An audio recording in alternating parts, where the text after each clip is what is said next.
রিজু, এত রাতে এখানে আমি তোমাকে একটা কারণেই ডেকেছি। আমার তোমার থেকে একটা সাহায্য চাই। আমার সাহায্য?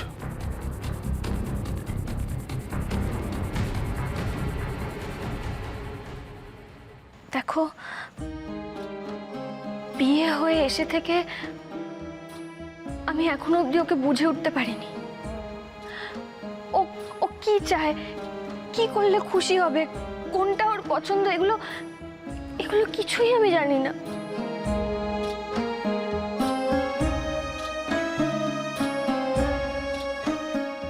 কিন্তু একজন স্ত্রী হিসাবে এগুলো জানা আমার কর্তব্য। আজ এগুলো জানি না বলেই হয়তো আমি ছোট বড় অনেক ভুল করে ফেলেছি। আর সেই জন্যই আমাদের মধ্যে এত দূরত্ব।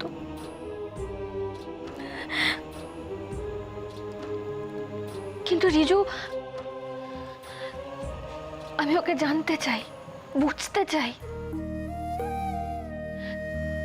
দেখো, বাবার সাথে কথা বলে আমি একটা জিনিস বুঝেছি, আমাকে যে করেই হোক ওর পছন্দ মতো হয়ে উঠতেই হবে।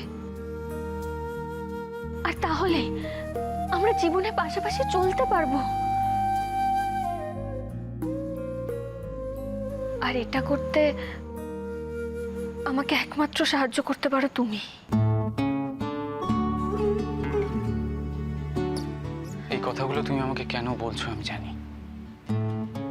আর আমি এটাও জানি বহুদিন ধরে তোমার মনে বেশ কয়েকটা প্রশ্ন উঠেছে। না, সেদিন তোমার বাবা মা আমাদের বাড়িতে হঠাৎ করে চলে আসাতে আমরা খুশি না হয়ে খুব বিব্রত হয়ে পড়েছিলাম।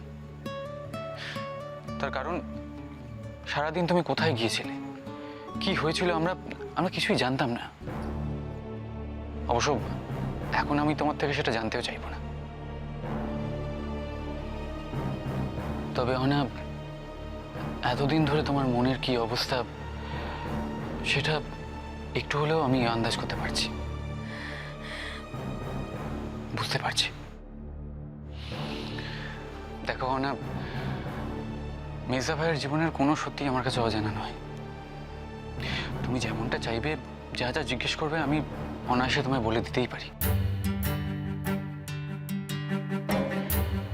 তবে আমি চাই